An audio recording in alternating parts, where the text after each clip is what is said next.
안녕하십니까. 양을라 정실 한라군 정부전공 대정회 회장 양인입니다. 지금부터 탐나왕국 제31강 시작하겠습니다.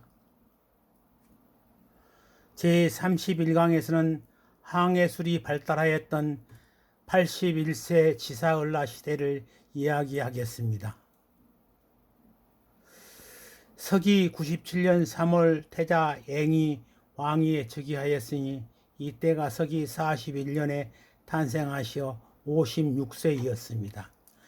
이분이 탐나왕국 81번째 을라 지사왕이었습니다.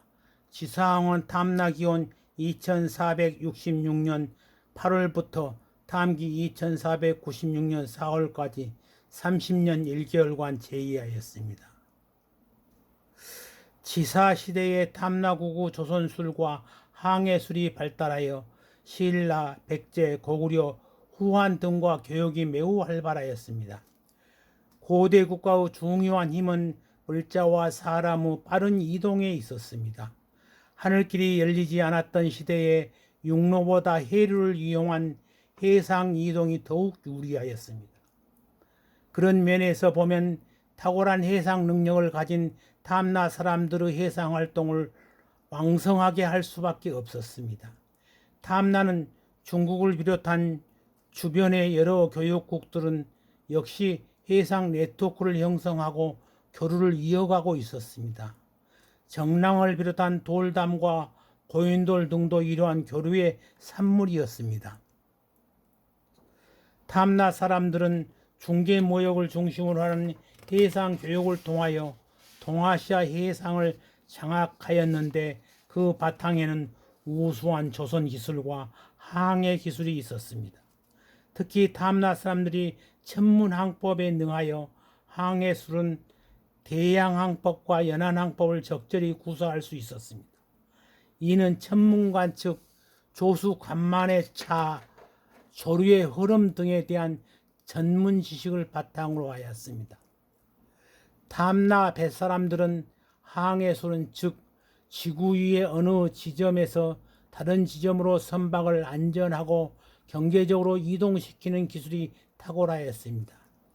대양의 먼 바다 위에서는 육지에서 멀리 떨어져 있어 지상 물표 관측이 불가능하므로 자연환경 변화에 익숙하여 축적된 경험적 기술이 풍부하였습니다.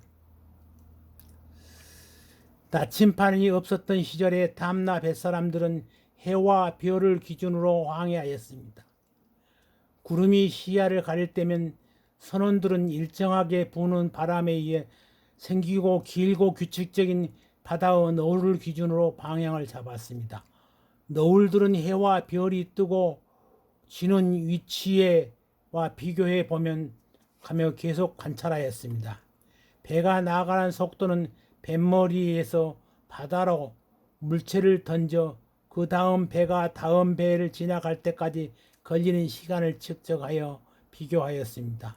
나중에는 더 정확한 방법을 사용하였는데 그 방법은 일정한 간격마다 매듭을 짓고 그 매듭마다 눈에 띄게 표시한 다음 나무판에 묶어서 배 밖으로 던졌습니다. 배가 나가는 속도에 의해서 물 위에 떠 있는 나무판은 밧줄에 딸려 나갔습니다.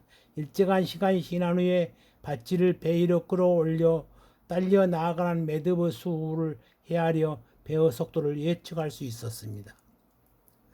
배의 방향을 잡을 때는 하늘에 떠 있던 전체를 보고 판단하였습니다. 일출과 일몰은 동쪽과 서쪽을 알려주었습니다. 새벽에 배의 위치가 흐려져가는 별들의 별의 위치를 비교하여 해가 얼마나 이동하였는지를 파악하였습니다. 밤에는 땅거미가 진 후 거의 북극성을 바로 위에 나타나는 북극성을 통하여 자신의 위치를 알아낼 수 있었습니다. 저 멀리 남쪽에는 남십자성이라는 밖에 빛나는 별이 있어 남구 위치를 파악하는 데 도움이 되었습니다.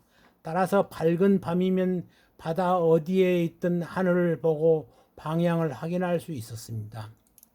탐나의 뱃사람들은 밤하늘을 마치 도로 위의 지도처럼 읽고 있었습니다. 배가 목적지로 가는 방향의 수평선을 뜨고 지는 별을 알고 있어 이들을 항해 항로 길잡이로 활용하였습니다. 또 이들은 올바른 방향으로 가고 있는지 확인하기 위하여 밤새 다른 별들의 배열과 위치를 확인하고 있었습니다. 만일 잘못된 방향으로 가고 있으면 하늘의 방향을 바로잡게 하였습니다. 그래도 아무것도 보이자 아무것도 보이지 않은 망망대해의 낭떠러리에 떨어지는 면 어쩌나 하는 두려움 때문에 눈에 보이는 섬들에서 멀리 떨어지지 않으려고 노력하였습니다. 범선은 전적으로 바람의 힘에 의존하였습니다. 귀에서 미풍이 불면 배가 아주 잘 나아갈 수 있지만 역풍이 불면 배의 속도를 현저하게 떨어졌습니다. 적도에 가까이 무풍지대에 가면 바람이 전혀 불지 않아서 배가 꼼짝도 하지 못할 때도 있었습니다. 경험이 쌓이면서 뱃사람들은 항로에 유용한 아주 바람을 발견하였습니다. 그런 바람은 공해상에서 범수를 이용하는 중요한 항로가 되었습니다. 물론 바람이 불리하게 불 때는 침몰과 참사를 초래하기도 하였습니다. 또한 계절에 따라 불어오는 바람은 그 계절에 맞춰 출항하므로 아주 유용하게 이용하였습니다. 겨울철에는 시베리아에서 부는 북동 계절풍 중 우리는 이를 북서 계절풍이라고 하는 북쪽으로부터 불어오는 바람의 연안 해류를 남쪽 즉 적도 쪽으로 향하여 흐르게 하였습니다. 탐나에서는 중국 쪽으로 가서 대만해를 지나 남중국으로 들어가는 인도양까지 들어가는 바람을 이용하면 충분히 항해할 수 있었습니다. 올라올 때는 반대로 남풍을 이용하면 해류와 더불어 쉽게 올라올 수 있었습니다. 적도 부근에서는 발생해는 필리핀, 대만, 일본에 거쳐 우리나라로 흘러들어온 쿠로시오 해류도 항해에 유용하게 이용하였습니다. 이는 빠른 해류와 함께 해상 실크로드 항해를 가능하게 했던 바람이었습니다. 그러므로 겨울철에 시베리아에서 불어오는 북서 계절풍을 이용하면 담나에서 중국 영파까지 가장 빠르게 갈 수 있었던 것입니다. 반대로 여름철에는 남동 계절풍을 이용하면 영파에서 담나까지 빠른 항해를 가능하게 하였습니다. 담나 사람들은 담나를 중심으로 갈라지는 그러한 해류 현상과 바람이 부는 현상을 잘 인식하여 이용하고 있었습니다. 바람과 해류를 헤아리며 왕성한 해상 활동을 하던 담나 사람들은 문화의 고속도로 해양 실크로를 통하여 해양 교역의 영토를 넓혀갔던 것입니다. 그렇게 항해를 하다가 육지에 가까이 접근하면 등대 등 연안의 물표를 관측하여 배의 위치를 확인하여 안전하게 부두에 정박하는 연안 항법도 잘 구사하였습니다. 단지 물, 하늘, 바람에 대한 지식과 경험만으로 광활한 망망대해에서 선박이 가야 할 방향을 잡았던 담나 뱃사람들은 어느 나라 사람들이 추종을 불허할 만큼 탁월하였으니 더욱더 경이롭지 않을 수 없었습니다.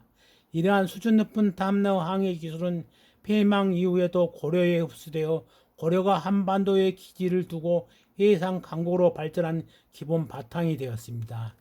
역사적으로 볼 때 세계 질서에서 특히 해양으로 둘러싸인 동아지중해에서는 해양 장악력이 강약의 국가와 민족의 운명을 갈랐습니다. 해양 세력과 제휴하고 해양 산업을 일으킨 나라가 부유했고 문화가 뛰어났습니다.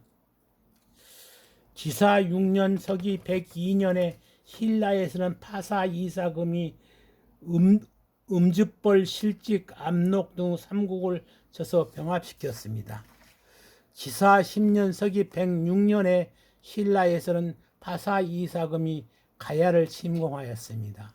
지사 16년 서기 112년에 신라에서는 파사 이사금이 죽고 6대 지마 이사금이 즉위하였습니다.